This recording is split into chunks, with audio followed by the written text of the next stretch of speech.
से संबंधित जो है कुछ ऐसे सेक्शंस थे।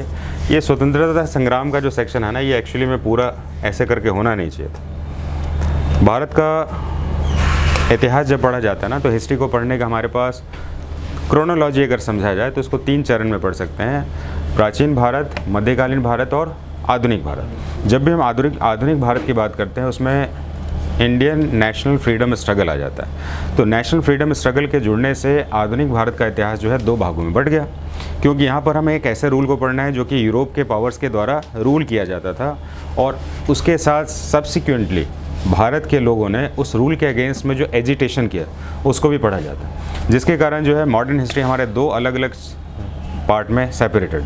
तो सबसे पहला है rules establishment of European powers. European power में हम फ्रांसीसी ले सकते हैं, ब्रिटिश पावर ले सकते हैं और पुर्तगीज़ ले सकते हैं। तीनों के एग्जाम्पल ले लेते हैं। पुर्तगीज़ भारत की आज़ादी के समय गोवा, दमन, दीव के क्षेत्र में एस्टेब्लिश थे। आज़ादी के बाद ये गए। इनफैक्ट आज़ादी के बाद जाना नहीं चाहते थे, भारत से इनको बड़ा लगाव था, और भारतीय सेना ने 1961 में ऑपरेशन विजय करके हटाकर इनको हटा दिया, यानी सेना के द्वारा हटाए गए ये पुर्तगीज़ थे। उसके बाद 1961 तो बाद की बात है, लेकिन इससे पहले फ्रांसीसीज़, जिन्होंने भारत के कुछ टेरिटरी को ऑक्युपाई किया था, जिसको हम पुडुचेरी के नाम से जानते हैं। पुडुचेरी उस समय पौंडीचेरी के नाम से था, जो कि फ्रांसीसियों का उपनिवेश था, है ना, एक इम्पीरियल था, इम्पीरियल और फ्रांसीसी रूल। जब भी हम पौंडीचेरी की बात करते हैं तो भारत में पौंडीचेरी 3 राज्यों में बना हुआ था। कोस्टल रीजन जो है हमारे पास, केरल में हमारे पास, तमिलनाडु में और आंध्र प्रदेश में। तो इस तरह से 3 राज्यों में 4 अलग अलग क्षेत्र, यानी कि 4 अलग अलग हेडक्वार्टर्स नहीं कह सकते, 4 अलग अलग यूनिट्स कह सकते हैं, जिसमें ये सेपरेटेड था। और 4 सेपरेशन के साथ एग्ज़ाम का फेवरेट क्वेश्चन बन जाता है कि भारत में कौन सा ऐसा यूनियन टेरिटरी है जो अलग अलग राज्यों में स्टेबल है। तो उसका नाम है पौंडीचेरी, जिसको हम पुडुचेरी के साथ भी हम जानते हैं। तो जाहिर सा बात है, फ्रांसीसियों ने पौंडीचेरी को कैप्चर किया हुआ था, 1956 में गए थे, आज़ादी के बाद गए थे। पुर्तगीज़ ने गोवा और दमन दीव को कैप्चर किया हुआ था, जो कि 1961 में ऑपरेशन विजय के साथ गए थे। और अंग्रेज़ों ने 1947 में भारत के एजिटेशन के बाद भारत को खाली किया था। तो जाहिर सी बात है, 3 अलग अलग इम्पीरियल रूल भारत में एस्टेब्लिश थे, और तीनों के साथ हमारा मॉडर्न हिस्ट्री का एक चेन बनता है। लेकिन जब भी हम मॉडर्न हिस्ट्री को शुरू करें, स्पेशली हमारा आज का टॉपिक है, इसमें टॉपिक का नाम है movements, important movements in the modern history of India, यानी कि आधुनिक भारत के महत्वपूर्ण आंदोलन कौन से थे। मूवमेंट्स का मतलब है आंदोलन। तो जब भी हम आंदोलन के बारे में बात करें, तो आंदोलन के साथ हमारे पास दिमाग में एक क्वेश्चन रहना चाहिए: आंदोलन होते कितने प्रकार के हैं, आंदोलन होता क्या है और आंदोलन की शुरुआत कैसे होती है। ऐसे टॉपिक को समझने के लिए थोड़ा सा अपने आप को उस लेवल पर आप एडजस्ट करना पड़ेगा। ऐसा ना सोचो कि हमारे पास फोर्सफुल ये नॉलेज दिया जा रहा है। तो सबसे पहले हम मान के चलते हैं, जब हमारे देश में यूरोप के लोग आए और उन्होंने अपने कल्चर को इम्पोज करना चाहा, तो जाहिर सी बात है यहाँ के लोगों ने उसको एक्सेप्ट करने के लिए तो तैयार नहीं होंगे, और तैयार नहीं होते हैं तो जाहिर सी बात है कुछ ना कुछ एजिटेशन किया होगा।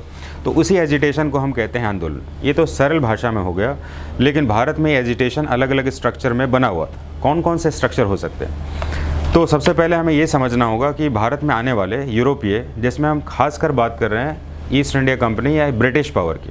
ब्रिटिश पावर की बात क्यों कर रहे हैं? क्योंकि ब्रिटिशर्स एकमात्र यूरोपीय थे जिन्होंने पूरे भारत को अपने कंट्रोल में रखा था, जबकि फ्रांसीसी और पुर्तगीज़ ने अपने आप को रेस्ट्रिक्टेड किया हुआ था। पुर्तगीज़ ने कहाँ पर किया हुआ था?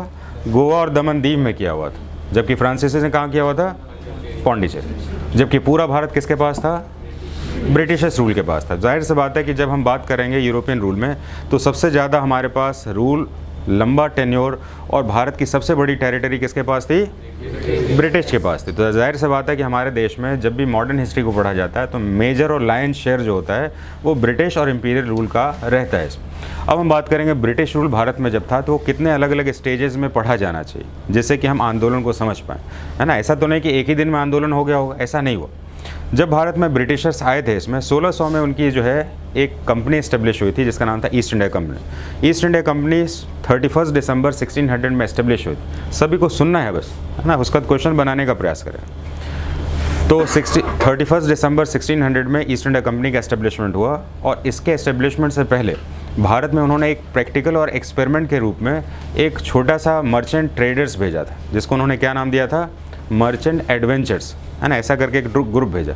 मर्चेंट एडवेंचर्स के सक्सेस पर इन्होंने भारत में एक लीगल कंपनी को एस्टेब्लिश कर दिया और उसको लाइसेंस दे दिया, ट्रेड लाइसेंस, और कहा कि ठीक है आप यहाँ से ट्रेड करिए।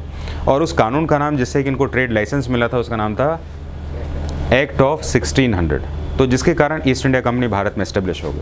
भारत में ईस्ट इंडिया कंपनी को जब पढ़ा जाता है तो 3 अलग अलग स्टेज हैं। कितने स्टेज हैं? तेज बोलिए। 3 अलग अलग स्टेज हैं, और 3 स्टेज को जब तक समझ में नहीं आएगा तब तक ये क्वेश्चन ही नहीं बने।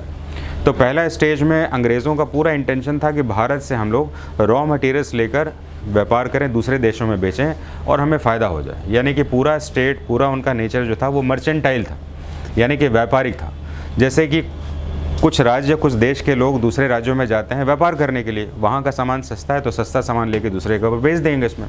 उसी तरीके से ईस्ट इंडिया कंपनी का जो पहला स्टेप था इसमें, तो पहले स्टेप में हम जानते हैं तो ये व्यापारिक था।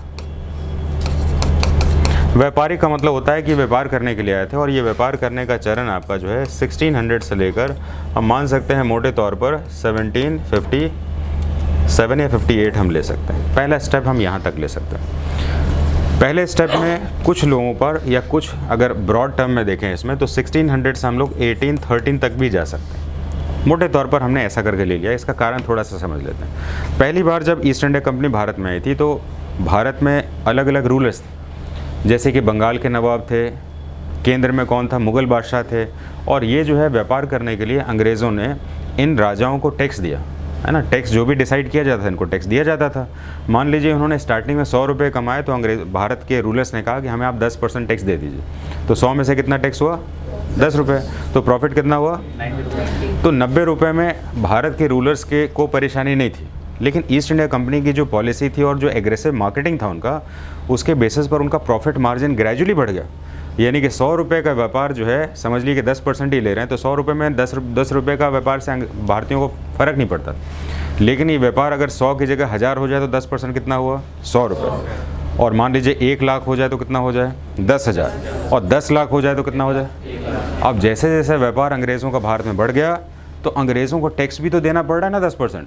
और ये टैक्स का मार्जिन जो है, ये स्टार्टिंग में 10 रुपये था तो ठीक था, लेकिन 10 रुपये, 1000 रुपये, लाख रुपये, 10 लाख रुपये और उससे ज़्यादा जब हो गया तो ईस्ट इंडिया कंपनी ने कहा इनके पास तो ऐसा कुछ है नहीं, हम ही ने व्यापार करके टैक्स दिया है, तो हम जो व्यापार करके इनको टैक्स दे रहे हैं तो हमें तो मुनाफा ज़्यादा होना चाहिए। टैक्स हम दे क्यों रहे?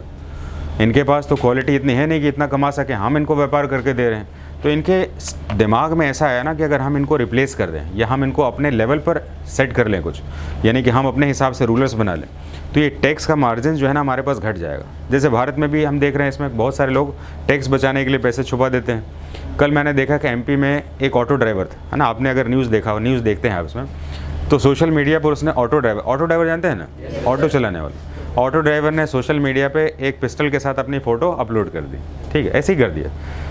अब जो भी हमारी एजेंसीज़ हैं, एजेंसी उसके दिखा रहे पिस्टल के साथ है, देखते हैं लीगल लाइसेंस भी है कि ऐसे ही कर रहा है कुछ। लीगल लाइसेंस के चक्कर में जब घर में उसका रेट डाला गया तो आपको जान के आश्चर्य होगा 3 करोड़ रुपए पकड़े गए और 3 या 5 किलो सोना पकड़ा गया। अब उसको समझ में नहीं आया कि मेरे घर में मेरे रेट क्यों पड़ा, मैं तो ऑटो ड्राइवर हूँ और छोटा सा पुराना सा ऑटो दिखा रहा है इसमें। तो कहने का मतलब सोशल मीडिया का इम्पैक्ट जो है पॉजिटिव नेगेटिव दोनों दिख रहा है। अब हमारी बात ये ऑटो ड्राइवर तक पहुंची कि उसमें, तो जाहिर से बात है कि हम लोग अभी ईस्ट इंडिया कंपनी के रूल को पढ़ रहे हैं जो कि फ़ायदा दिखा रहा है।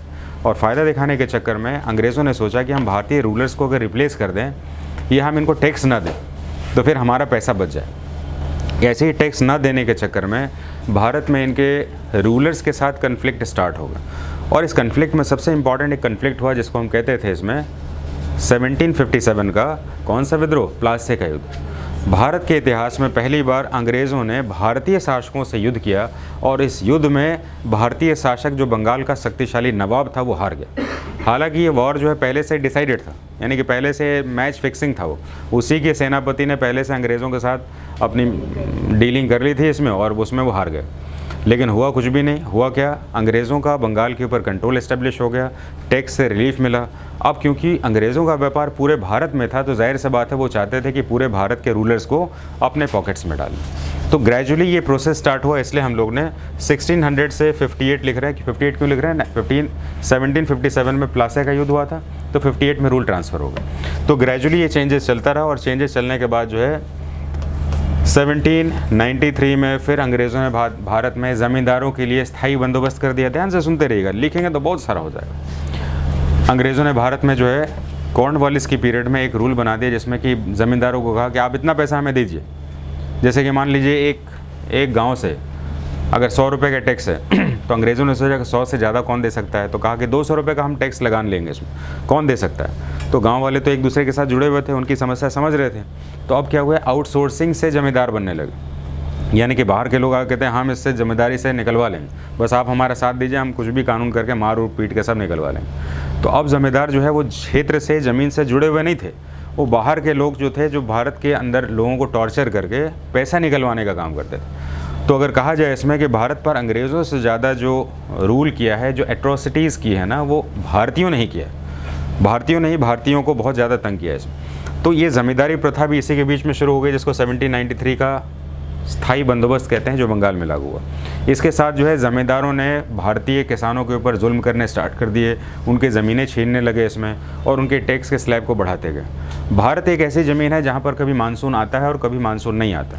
तो खेती अच्छी होगी तो जाहिर सी बात है टैक्स तो दे सकते हैं, लेकिन ज़्यादातर तो खेती अच्छी नहीं होती, कभी बाढ़ आ गया, कभी सूखा आ गया, और पैसे अगर नहीं है तो क्या करते थे, इसके उनकी ज़मीन छीन लेते थे। इसके कारण कौन नाराज़ होगा, तो किसान नाराज़ होगा, तो जाहिर सी बात है आंदोलन तो करेगा ना।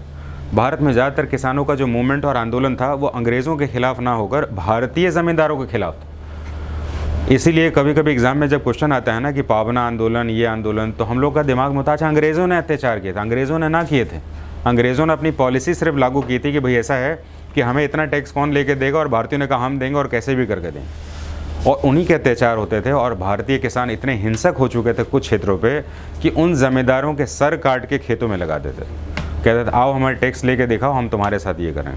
तो इतने हिंसक आंदोलन होने के बाद अंग्रेज़ों ने फिर अपनी सेना के साथ, डोंट क्लिक इट, सेनाओं के साथ जो है फिर जितने भी रेबेलियन थे उनको पूरी तरह से कुचल दिया। तो ऐसे बहुत सारे ऐसे मूवमेंट्स थे जिनको भारतीय इतिहास में दर्ज किया गया है, और ये सारे रीजंस जो बनते हैं वो अंग्रेज़ों की पॉलिसी से बनते हैं। अंग्रेज़ यहाँ पर डायरेक्ट इन्वॉल्व नहीं थे, जबकि पॉलिसीज़ के साथ इन्वॉल्व थे। तो अंग्रेज़ों के इस पॉलिसीज़ के साथ भारत में कितने मूवमेंट्स हुए। सबसे पहले किसानों का आंदोलन, जो हमने पढ़ा अभी, कि किसानों के लिए जो ज़मीनों का जो क्षेत्र था, जो बटाई था, वो उसके लिए टैक्स उन्होंने डिसाइड कर दिया, खेती हो ना हो इतना आपको पैसे देना है। ऐसे समय में किसानों ने आंदोलन किया इसमें। दूसरा, भारत में जब अंग्रेज़ों का रूल स्टार्ट हुआ इसमें, तो अंग्रेज़ों के रूल स्टार्ट होने पर उनका एक धर्म था जिसका नाम था क्रिश्चियनिटी, और क्रिश्चियनिटी के बेस पर वो चाहते थे कि भारत में रिलीजन को स्प्रेड किया जाए, और रिलीजन को स्प्रेड करने से भारत के लोग जो है वो क्रिश्चियनिटी को एक्सेप्ट कर लें। क्यों कर लें? क्योंकि उनका रूल बहुत लंबे समय तक चलेगा, क्योंकि हिंदू धर्म के हिसाब से मोनोथीस्ट नहीं है। मोनोथीस्ट का मतलब होता है एक भगवान को मानना, और क्रिश्चियनिटी एक मोनोथीस्ट को मानता है इसमें। तो धार्मिक सुधार आंदोलन भी स्टार्ट हो गया, क्योंकि उन्होंने कन्वर्जन करना स्टार्ट किया, और इस कन्वर्जन के बिहाफ में भारत के जो धर्म के कट्टर लोग थे उन्होंने इसका विरोध करना स्टार्ट कर दिया, और विरोध करने के चक्कर में बहुत सारे लोगों की हत्याएं भी कर दी गई, और फिर बाद में बहुत सारे रिजल्ट्स और कंसिक्वेंसेस को आंदोलन में पढ़ा जाता है। नेक्स्ट हम पढ़ते हैं सामाजिक आंदोलन। क्योंकि भारत में अंग्रेज़ों के आने से भारत के अंदर पहले से ही वैदिक और वर्ण व्यवस्था लागू थी। वर्ण व्यवस्था का मतलब होता है भारतीय समाज को 4 वर्गों में विभाजित कर देना। भारत में ऋग्वेद में 10वें मंडल में, भारत के ऋग्वेद में कितने मंडल हैं? 10वें मंडल में पुरुष मंडल जो कहता है इसमें, उसमें भारतीय समुदाय को 4 अलग अलग वर्णों में बांट दिया गया, जिसमें कि ब्राह्मण, क्षत्रिय, वैश्य और शूद्र। स्टार्टिंग में इसको कहा गया कि ये कर्म आधारित होगी, यानी कि वर्क कल्चर पर बेस्ड होगा, लेकिन बाद में जो है ऋग्वैदिक के बाद उत्तर वैदिक जब पीरियड आया, तब इसके आधार पर जो है ये जन्म के आधार पर कर दिया। तो जन्म के आधार पर करने से क्या हुआ, अगर इंटेलिजेंट भी है, अगर वो शूद्र है तो उसको शूद्र ही रहना है, फिर वो इंटेलिजेंट नहीं बन सकता। जैसे मान लीजिए फोर्स में कोई जाता है, सिपाही है, लेकिन उसका बच्चा बड़ा टैलेंटेड है, तो फोर्स में ऑफिसर नहीं बन सकता। तो इसके कारण वो काफ़ी ज़्यादा नेगेटिव हो जाएगा और वो रिवॉल्ट करेगा। तो यहाँ पर जो है सामाजिक आंदोलन में कुछ ऐसे आंदोलन हैं जो रिलीजियसली उनको सप्रेस किया गया था, और रिलीजियसली सप्रेस करने के कारण उन्होंने मूवमेंट स्टार्ट कर दिया। कुछ ऐसे आंदोलन थे जिसको हम सेल्फ रिस्पेक्ट मूवमेंट के नाम से जानते थे। हमें पता होना चाहिए कि भारत के कॉन्स्टिट्यूशन मेकर कौन थे? डॉक्टर भीमराव अम्बेडकर। डॉक्टर भीमराव अम्बेडकर जिस स्कूल में जाते थे, स्कूल में जाने के बाद उनका पानी पीने के लिए, अगर वो जो स्कूल का टैप होता था, अगर प्यून नहीं आया तो वो पानी को छू नहीं सकते। इतना ज़्यादा सोशली डिस्क्रिमिनेशन था। तो जाहिर सी बात है इस सारे डिस्क्रिमिनेशन का भी उस समय आउटकम और कंसिक्वेंसेस देखने को मिला, और उसके साथ हमें सैनिक विद्रोह को भी देखने को मिला, क्योंकि अंग्रेज़ों के आने से अंग्रेज़ों की सेना का प्रसार हुआ, और उनके सैनिक जब बढ़ गए इसमें, तो अंग्रेज़ों ने अपनी सेना नहीं बढ़ाई, अंग्रेज़ों ने भारतीयों को अपनी सेना में शामिल किया, और सेना में शामिल करने के बाद उन्होंने अपने रूल्स को एस्टेब्लिश किया। इस रूल में बहुत सारे लोगों ने तो एक्सेप्ट कर लिया, लेकिन बहुत सारे लोगों ने रूल्स का एस्टेब्लिश नहीं किया है। जैसे कि जनजातीय चिन्ह, यानी कि अपने कल्चरल जो सिंबल्स होते हैं, जैसे कि मान लीजिए अगर आप शेड्यूल ट्राइब से आते हैं या ट्राइबल पीपल हैं आप, और कान में बड़े बड़े कुंडल पहनना आपका धर्म है, आप माथे पर अगर चक्र लगाते हैं और चक्र लगाना आपके धर्म का एक प्रतीक चिन्ह है, अंग्रेज़ों ने कहा ये हमारे पास नहीं चलेगा, सेना में है तो बिल्कुल एक जैसा यूनिफॉर्मिटी होना चाहिए। उन्होंने जब मना किया इसमें तो कहा कि ये तो हमारे धर्म और हमारी जाति से पहचान, हम इसको छोड़ नहीं सकते। तो छोड़ नहीं सकते तो क्या करेंगे, वो आंदोलन करें। तो जाहिर सी बात है ये सारे कॉन्सिक्वेंसेस थे जिसके बेसिस पर जो है भारत में आंदोलन की शुरुआत हुई। आंदोलन की शुरुआत जो है स्टार्टिंग में जो थी अलग अलग टेन्योर में, अलग अलग पॉकेट्स में हुई, लेकिन एग्ज़ाम के क्वेश्चन जो रहते हैं आपके वो मिक्सअप रहते हैं इसमें कि कौन सा आंदोलन कहाँ पर हुआ, उसका लीड किसने किया, यानी कि नेतृत्व किसने किया। तो इस माध्यम से उस आंदोलन को हम समझने का प्रयास करते हैं। तो सबसे पहले ये समझ लेते हैं कि भारत में अंग्रेज़ों का टेन्योर कितने पीरियड में रहा है। तो मैंने आपको बताया अंग्रेज़ों का टेन्योर कितने पीरियड में रहा है। पूरे भारत में अंग्रेज़ों का पूरा टेन्योर जो है 3 पीरियड में ही बांटा जाता है। फर्स्ट पार्ट में 1600 से लेकर, क्योंकि 1600 में ईस्ट इंडिया कंपनी इस्टेब्लिश हुआ था, और 1600 से लेकर मोटे तौर पर अगर देखें 1813 इसलिए कहते हैं इसमें क्योंकि 1813 में अंग्रेज़ों के समय में फ्रांस का जो है पावर बढ़ रहा था, नेपोलियन बोनापार्ट जैसा स्ट्रक्चर आ गया था, जिसके कारण अंग्रेज़ों के बिज़नेस में बहुत सारा इम्पैक्ट हो रहा था और ईस्ट इंडिया कंपनी के साथ ट्रेड को बड़ा नुकसान होने लगा। तो वो चीज़ तो हम डिस्क्राइब करेंगे तभी समझ में आएगा, लेकिन हम पहला स्टेज में इसको हम ले लेते हैं। पहले स्टेज में इसका नाम था व्यापारिक। व्यापारिक का मतलब होता है कि यहाँ से मर्चेंटाइल करना, यानी कि व्यापार, सामान खरीदना, सामान ले जाके कहीं और बेच देना, और उससे ज़्यादा कुछ। अब यहाँ पर जो है हमारे पास 1813 से 1858 का जो पीरियड था ये इंडस्ट्रियल पीरियड था, यानी कि यहाँ पर उद्योग स्थापित हुआ। इंडस्ट्रियल पीरियड में अगर आपको से पूछा जाए कि भारत में सबसे बड़ा service sector, public service sector कौन सा है, तो आपका आंसर क्या होगा, रेलवेज़ होगा। सही बात है कि नहीं। भारत में सबसे ज़्यादा लोग जो है किस में इनका नौकरी रहता है, रेलवेज़ में। आप बताइए कि रेलवे किस में इस्टेब्लिश हुआ, इन्हीं के टेन्योर में तो हुआ था ना, 1854 में हुआ था कि नहीं, 53-54 में हुआ था। आपको पहला और दूसरा एक्सपेरिमेंटल के काज को लागू कर दिया गया था। तो भारत का सबसे बड़ा पब्लिक सेक्टर भी इसी में लागू हुआ। तो उद्योग की स्थापना के लिए सेकेंड स्टेज को माना जाता है, और यहाँ पर उद्योगों के लिए भारतीयों को यहाँ पर नियुक्त किए गए और भारतीयों को यहाँ पर एम्प्लॉयमेंट मिला। थर्ड स्टेज में जब जाते हैं तो 1857 के रिवॉल्ट के बाद भारत में जब 1858 से 1947 का पीरियड आता है इसमें, तो इसको हम क्या कहते हैं, इसको कहते हैं हम इम्पीरियल रूल। यानी कि अब भारत में किसका रूल आ गया इसमें, इम्पीरियल का मतलब होता है ब्रिटिश रूल आ गया। अभी तक व्यापारी थे, अभी तक इंडस्ट्रियलिस्ट थे, लेकिन अब क्या हो गए, रूलर्स हो गए। तो यहाँ पर ये 3 स्टेज में अंग्रेज़ों के पीरियड को पढ़ा जाता है, और अलग अलग पीरियड में जहाँ जहाँ अंग्रेज़ों का इन्फ्लुएंस बढ़ा, भारत के लोगों ने जिस पॉकेट में इन्फ्लुएंस बढ़ा उस पॉकेट से रिवॉल्ट्स होने स्टार्ट हो गए। जैसे कि मान के चलें कि अगर इनका इंडस्ट्रियल अप्रोच बढ़ गया इसमें, तो जाहिर सी बात है इंडस्ट्रीज़ को उन्होंने कैप्चर किया। इंडस्ट्रीज़ को कैप्चर किया तो आंदोलन करने वाले कौन होंगे, उद्योग मज़दूर होंगे, इंडस्ट्रीज़ के मज़दूर होंगे। अगर हम बात करें इसमें अहमदाबाद मिल आंदोलन, तो आपके दिमाग में कैसा इमेज बन रहा है, अहमदाबाद का मिल का रिवॉल्यूशन किसने किया होगा, अरे वर्कर्स ने किया होगा ना। तो जाहिर सी बात है खेड़ा आंदोलन हो गया, अहमदाबाद मजदूर आंदोलन हो गया, ऐसे करके बहुत सारे आंदोलन थे जिनका सीक्वेंसिंग पूछा जाता है, और यहाँ से आपको इसमें आंसर मिलेगा। तो हम जो है ये सारे बेसिक्स को पढ़ने के बाद अब क्वेश्चंस के फॉर्मेट से इन क्वेश्चन को समझना शुरू करते हैं। तो सबसे पहले हम देखेंगे इसमें चंपारण सत्याग्रह की बात की जा रही है। 1917 में भारत में गांधी जी का पहला आंदोलन जो हुआ जिसका नाम था चंपारण सत्याग्रह, इसके साथ जुड़े हुए कुछ फैक्ट्स देख लेते हैं। आंसर देखने से तो कोई फ़ायदा नहीं है क्योंकि टू द पॉइंट थोड़ा क्वेश्चन आएगा। भारत में गांधी जी जब आए थे तो गांधी जी के आने के बाद उनके पॉलिटिकल मेंटोर थे गोखले साहब। गोखले जी ने कहा कि भाई ऐसा है कि भारत को पहले दर्शन कर लीजिए और दर्शन करने के बाद तब आप पॉलिटिक्स में इंटर करिएगा, बीच में इंटर ना करिएगा। गांधी जी को 1 साल का समय मिला और 1 साल के अंदर जो है गांधी जी ने भारत को देखा।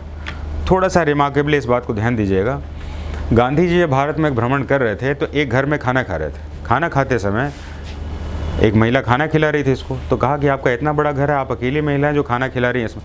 तो कहा सर महिलाएं तो बहुत सारी हमारे घर में हैं, संवाद जो भाषा में हो रही है, लेकिन हमारे घर में एक ही साड़ी है और एक दिन में एक ही आदमी साड़ी पहन सकता है, बाकी टॉवल में है, और इसलिए खाना सिर्फ हम ही खिला सकते। गांधी जी को पहली बार एहसास हुआ कि भारत एक बहुत ही गरीब देश है इसमें, और यहाँ पर मुझे अगर राजनीति करनी है तो मुझे इनके साथ बन के रहना होगा। उन्होंने अपने कपड़े को त्याग दिया। इस तरीके से गांधीवाद का जन्म हुआ, और गांधी जी ने फिर धोती के साथ कभी उसके बाद उन्होंने अपना जो है ड्रेस कोड चेंज नहीं किया। देखिए गांधी बनना आसान नहीं होता, है ना, एक बार कोई काम कर लें और उसको हमेशा कंटिन्यूड करें, it is not so easy. तो गांधी जी के इस इवेंट के बाद जो है, जब गांधी जी की पॉपुलैरिटी बढ़ने लगी कि इतना पढ़ा लिखा आदमी, ब्रिटेन से पढ़ा हुआ आदमी, इंटेलेक्चुअल होने के बाद उन्होंने भारतीय पोशाक को भारत के जैसे जो गरीब रहते हैं वैसा उन्होंने एक्सेप्ट किया, that is a great person. तो गांधी जी का ये चीज़ जो है बड़ा इंप्रेसिव रहा, और गांधी जी को जब लोगों ने पहचान लिया तो बिहार के रामचंद्र शुक्ल जो थे वो भारत में एक प्रथा अंग्रेज़ों की चल रही थी जिसमें कि 3 कठिया व्यवस्था थी।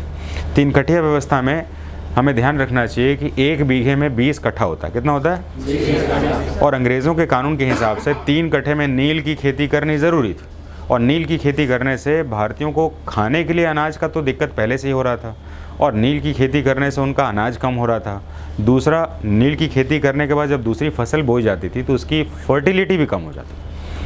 तो भारतीयों ने इसका विरोध किया इसमें, और विरोध करने के साथ जो है 3 कठिया व्यवस्था को अंत करने की बात की, लेकिन उसका नेतृत्व तो कोई बड़ा चेहरा होना चाहिए।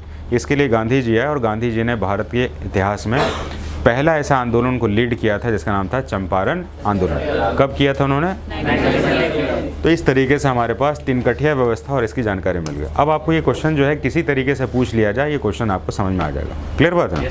तो इसलिए हम क्वेश्चंस के सब्जेक्ट को अच्छे से पढ़ें ताकि हम क्वेश्चन को क्लियर कर पाएँ। अब देखेंगे इसमें दूसरा क्वेश्चन क्या कहता है। निम्नलिखित किसान आंदोलन को सही क्रम में सजाइए, है ना। ऐसे क्वेश्चन एग्जाम के बड़े पॉपुलर होता है। Arrange the following peasant movement in the correct sequence. Clear?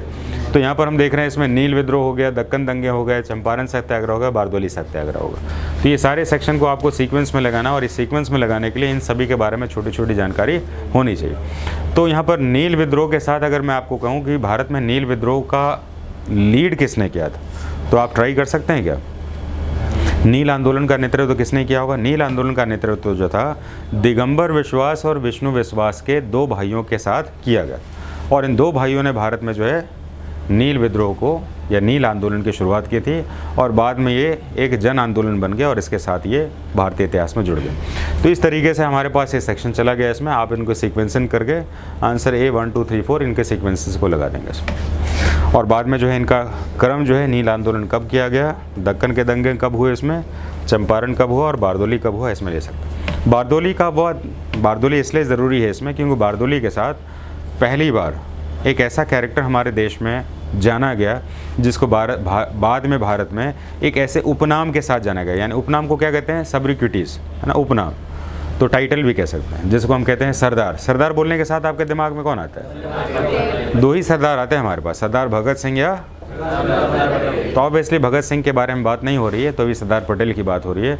और सरदार पटेल को सरदार की उपाधि किस आंदोलन में मिली? क्लियर हो गया इसमें?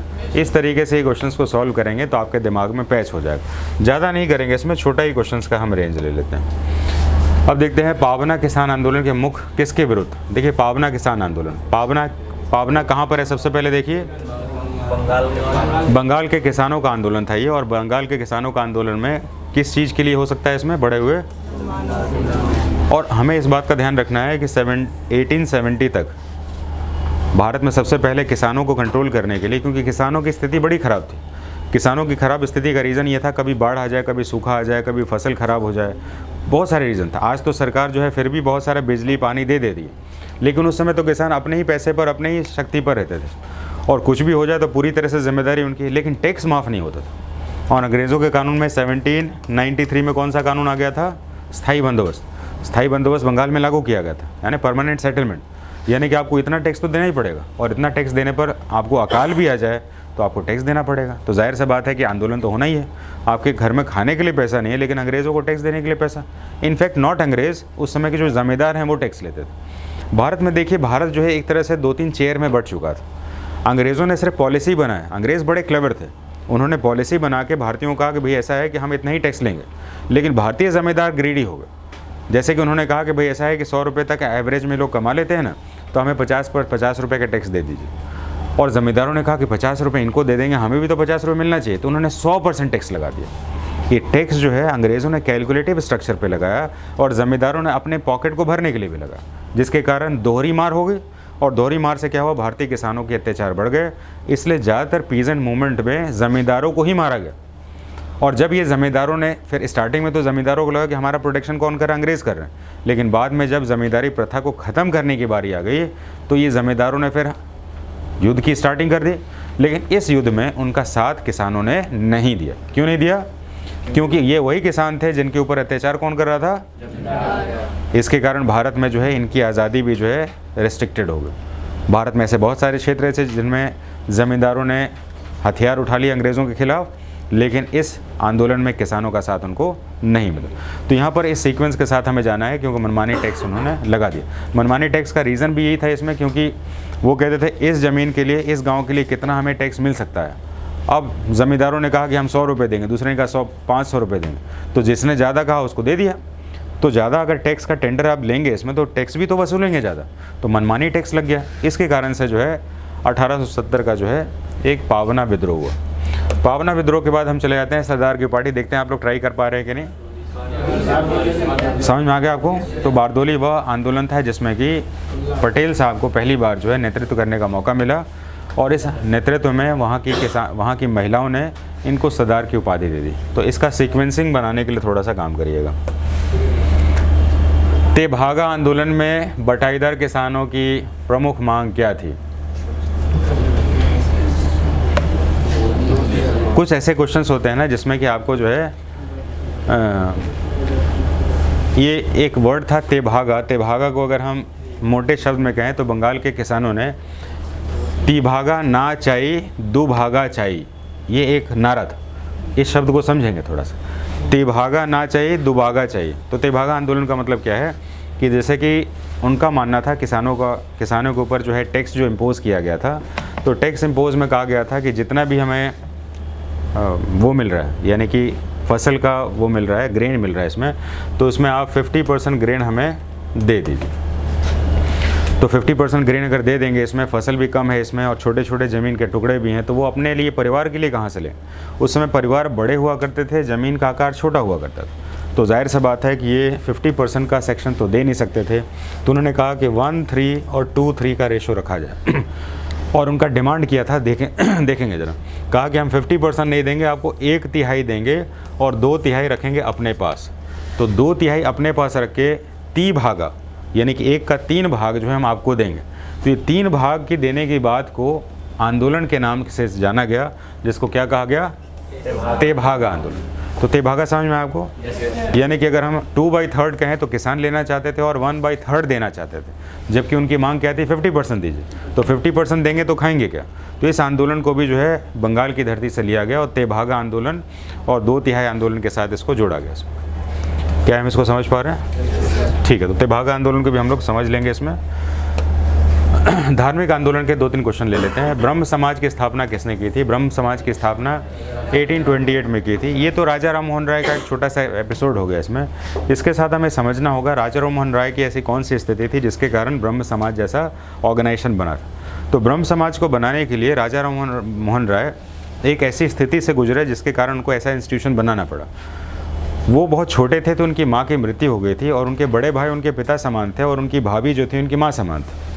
जब ये बड़े हुए, अंग्रेजी शिक्षा से पढ़ के बड़े हुए, तो इनके भाई की मृत्यु होने पर उस समय सती प्रथा का आंदोलन, सती प्रथा अपने प्रैक्टिस में था और इनके सामने ही इनकी भाभी को, जो कि इनकी माँ के समान थी, इनको पकड़ के उनको चिता में लेटा कर जला दिया गया। चिता में लेट के क्योंकि उस समय कुछ नशा दे दिया जाता था, लेकिन चिता के बीच में जब उनका होश आया, क्यों गर्मी आग का लपटा होगा, तो उसमें वो काफ़ी चिल्लाने लगी और इस चीज़ को देखकर उनके पास जो प्रतिक्रिया हुई कि मेरा पढ़ा लिखा होना बेकार है कि मैं ऐसे अंधविश्वासों को आज भी लेके चल रहा हूँ। तो उन्होंने एक आंदोलन चलाया जिसका नाम था आपका सती प्रथा विरोध आंदोलन, और इस आंदोलन के खिलाफ उस समय लॉर्ड विलियम बेंटिक ने इनका साथ दिया और इस कानून को उन्होंने 1829 में इसको भंग कर दिया। तो भारत में इस कानून को तोड़ने के लिए जो भारतीय का साथ मिला अंग्रेज़ों को, उसका नाम था राजा राम मोहन राय, और राजा राम मोहन राय ने जो है सती प्रैक्टिस को जो है एबॉलिश करने में योगदान दिया। और इस प्रैक्टिस के साथ भारत में और भी बहुत सारी बुराई थी, उसके लिए इन्होंने कहा कि अब हमें एक ऑर्गेनाइजेशन स्टेज पर आना होगा और एक ऑर्गेनाइजेशन बनाया जिसका नाम क्या था? ब्रह्म समाज। तो हमें ध्यान रखना होगा कि ब्रह्म समाज की स्थापना यही 1928 में हो गई और बाद में जो है इसी साल जो है सती प्रथा का उन्मूलन करा दिया गया और उसको 1929 के एक्ट में पास करा दिया। तो सती प्रथा से जुड़े ब्रह्म समाज का एक अपना वैचारिक मत है इसमें। हालांकि ये वेस्टर्न एजुकेशन के पक्षधर है। राजा राम मोहन राय इंडियन कल्चर के पक्षधर नहीं है, ये वेस्टर्न कल्चर के पक्षधर हैं, क्योंकि उन्होंने पढ़ाई जो है ब्रिटिश वाले कॉलोनियल पीरियड का किया हुआ था और ये उसी को मानते थे। लेकिन कुछ वैसे भारतीय भी थे जिन्होंने इसको नहीं माना। अब देखेंगे कैसा है, जिसमें कि हम देख रहे हैं वेदों की और लौटों का संबंध किससे,